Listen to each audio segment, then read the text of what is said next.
Hey, Mr. Sams. We just got done with the holidays, and you've been eating a lot of junk, haven't you? I most certainly have. Like that Cheeto. What are you doing with the Cheeto in your hand? I'm staring at it, and I believe I'm going to eat it. Why? Because it's yellow and It's delicious not, looking. Delicious looking. It's processed, Mr. Sams. Oh, but look at it. It's not good It's for just you. begging Isn't to it be not good eaten. for him? Begging to be eaten? I don't think you should eat it, Mr. Sams. I think it's going to poison your gut and stuff. Why? Well, it's got like preservatives. You'll Well, be like preserved yeah, forever. That's why you have a liver.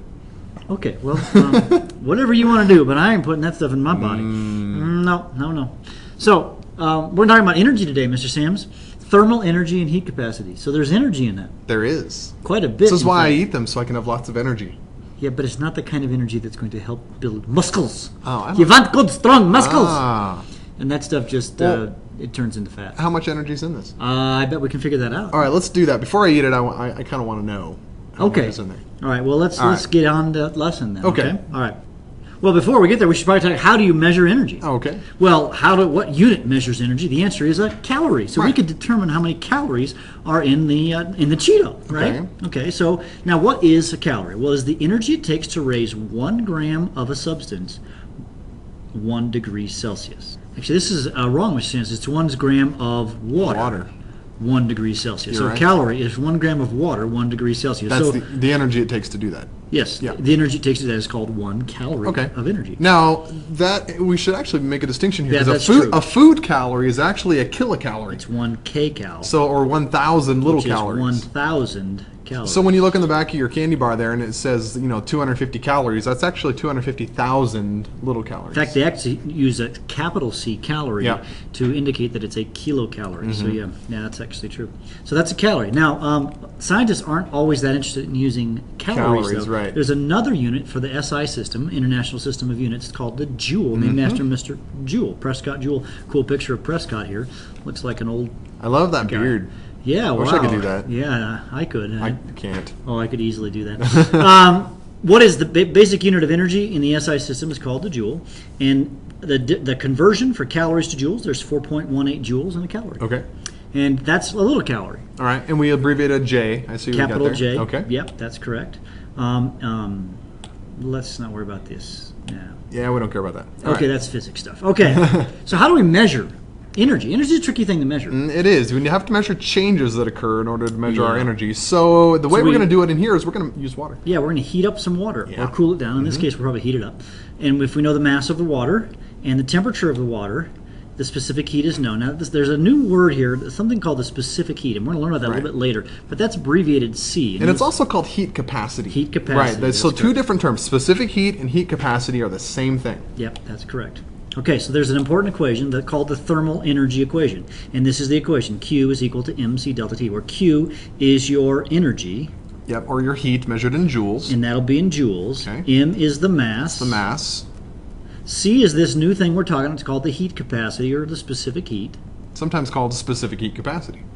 Right. And then we've got a funny looking symbol there, Mr. Yeah, Sims. delta. Delta means change, and T is temperature. So that's our change in temperature. That's the change. What do you mean by change in temperature? Well, I you have understand that. your initial temperature and your final temperature, and you subtract them, and you get your change in temperature. So if it goes from 20 degrees Celsius to 25 degrees Celsius, the delta T Is 5. would be 5 degrees. So make sure you understand that this is one term, delta T, not delta and T. It's one continuous thing. Well, I think we should figure out how much energy is in that Cheeto. Okay, let's do it. So let's do the Cheeto video clip. Okay. All right. Well, Mr. Sams, to prove it to you, that you shouldn't be eating these things, I've got a cool experiment to do. So, here, I happen to have some Cheetos. What you just ate, the nasty, disgusting Cheetos. Yeah, you know how old those things are? Like 6 months. At least. All right, why did you eat that? Because it was yellow and delicious looking. Well, let's just figure out how many empty calories are in this. Okay. First thing I need to do is I need to weigh it. So here I'm going to weigh the Cheeto. It weighs 1.28 grams. Okay. Now in this cup right here, or this pop can, I guess, I'm going to place 100 milliliters of water. Now, 100 milliliters of water, that's also 100 grams of water, right? That's right, because the density of water is 1 gram per cubic centimeter. All right. All right, or per milliliter. I've got my trusty thermometer. I'm going to turn my thermometer on. I'm going to put the thermometer in there, and I find that the temperature is 19.8 degrees Celsius. Now, I'm simply going to burn the Cheeto. Okay, so I've now placed the same Cheeto in the little stand deal there. I'm going to then turn the trusty torch on. There we go. Got basket.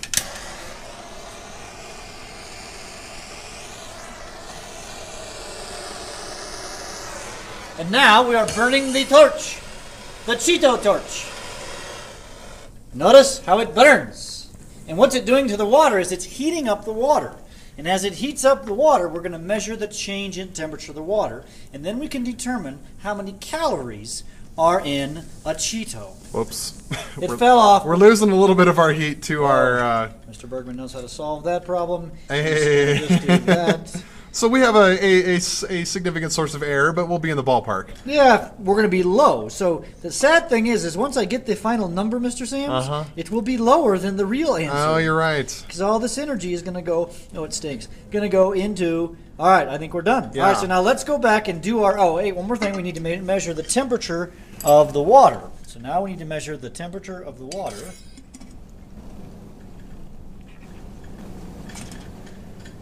And you can see right here, the temperature is 27.2 degrees Celsius. So let's, so we started at, so it's 27.2 degrees Celsius. We started from at 19.8 degrees Yep. Celsius. So we're going to do the calculations now, so let's do it.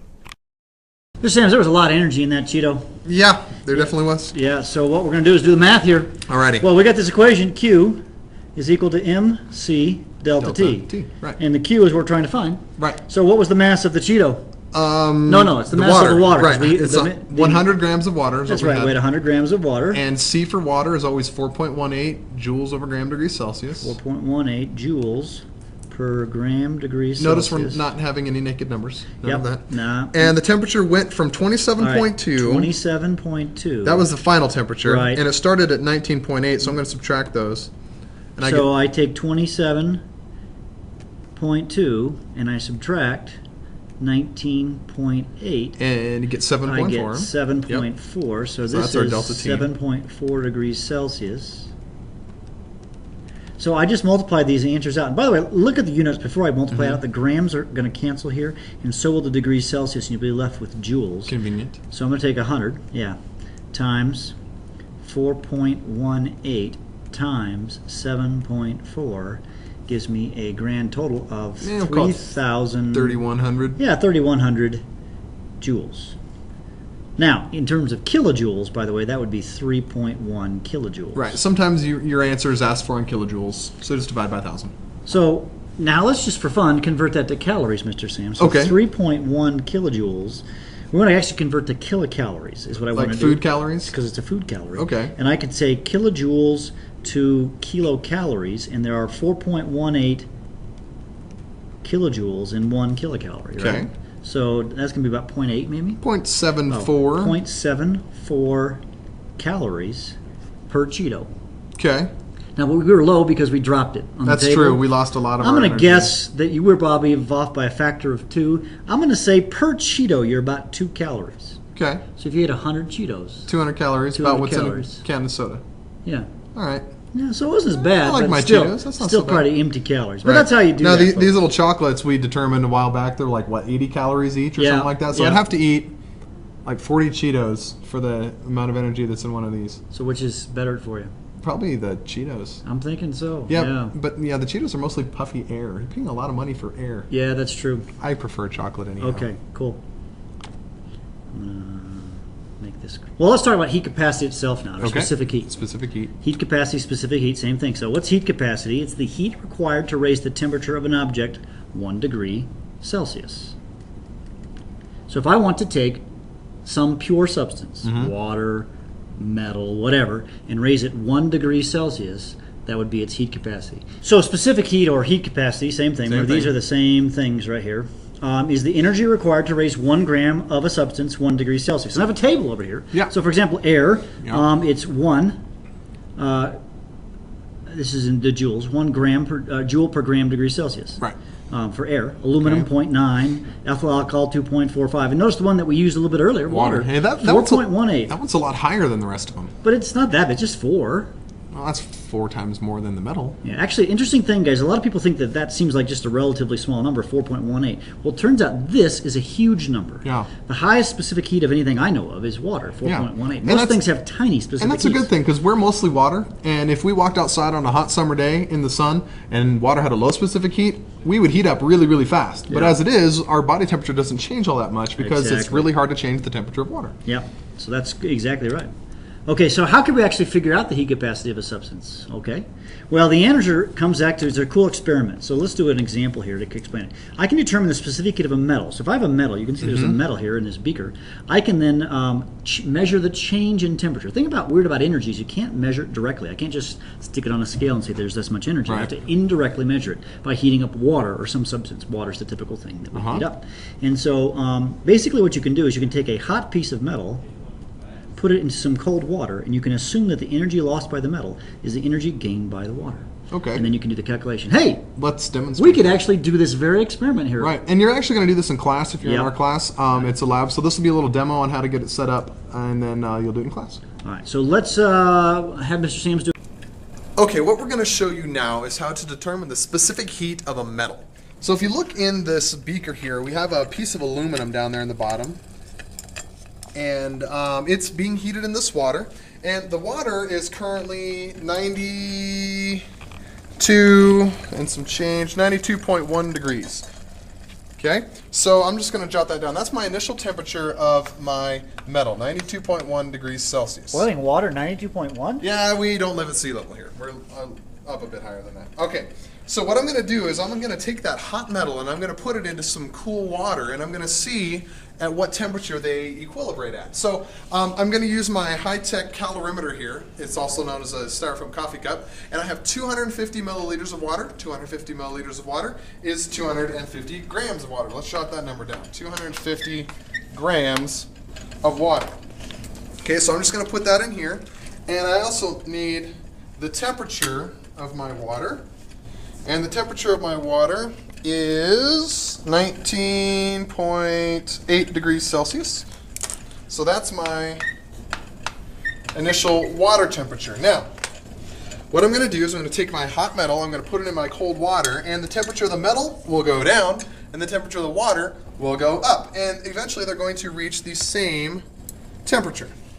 So I put that in there, we'll stick our thermometer in here, give it a little stir, make sure everything's moving around. Okay, 21.1, 21.2, okay, it's going up. All the heat from the metal is being transferred to the water. Remember, energy goes from high to low, or hot to cold, when we're talking about heat. Okay, 21.4. Maybe where it's going to stop here. 21.4 still. Still at 21.4. I think it's 21.4. I think we're going to Mr. call that Sams. 21.4. So that's the final temperature of both the water and the metal. 21.4 degrees Celsius. 21.4 degrees Celsius. Now, one thing I'm still missing is the mass of the metal. Now, I should have measured that before I started, but I didn't, so I figured I'd wait till I cooled it off in the water before I ran in and touched it again. So I need to dry this off, so I don't weigh the water, I just want the mass of the metal. And then I can weigh it. Make sure we're at 0. And my mass of my metal is 28.89 grams. 28.89 grams. So let's take all this data back to the computer and plug it in and calculate the specific heat of our metal and see how that matches up with the actual specific heat of the metal, which we happen to have, which is aluminum.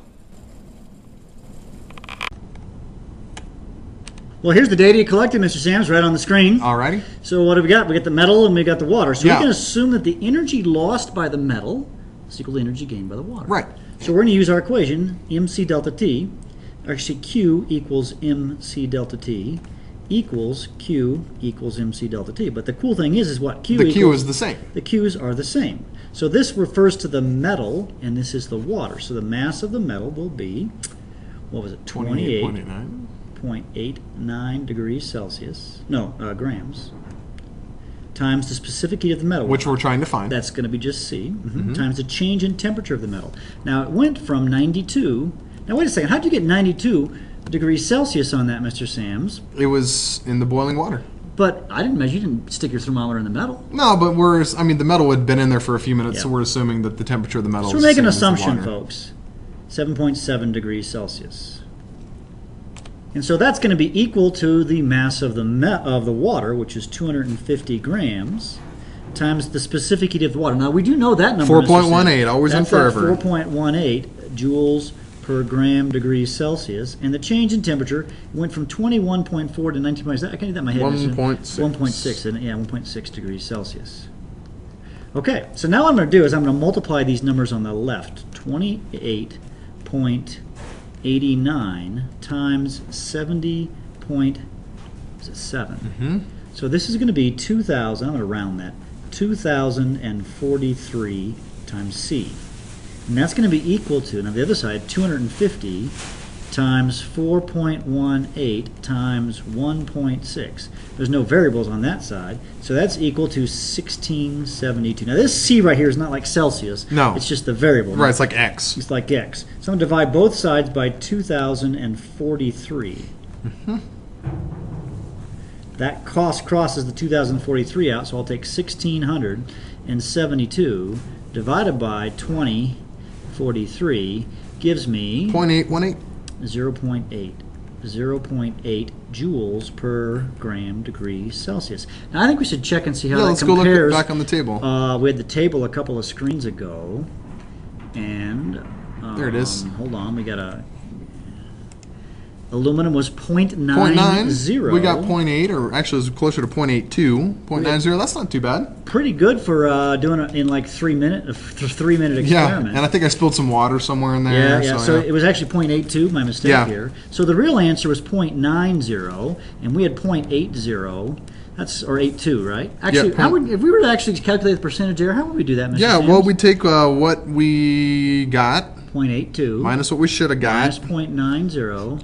All that divided by what we should have got. 0.90. So 0.08, negative 0.08, divided by 0.9 Yep. times 100 gives what, Mr. Sams? Times 100, it's roughly 9% error. 9% error. And it'd be negative 9%, meaning we were Technically. lower than the Yeah. accepted value. That's correct. Yeah. So, folks, that's how you do. You're actually going to do this experiment with maybe even aluminum. I don't know. Yeah. You'll have a metal, and you're going to try and find a specific heat. And yeah. Hey, one thing I do want to say about this that I just thought of just now is, guys, we don't have negative numbers in our temperatures. They're Yeah. always going to be positive. They're absolute values for you math geeks. Is that it doesn't really matter. It's a change in temperature. It's not going to be a negative or a positive number. It's just, well, it'll be positive. It'll be absolute value. So it makes your math a lot easier. Don't try and put like negative, because this actually went down 70 degrees. Yeah. You wouldn't say that should be a negative number. So that ends our podcast, Mr. Okay. Sams. Okay, we'll see you guys in class or on the internet. Bye.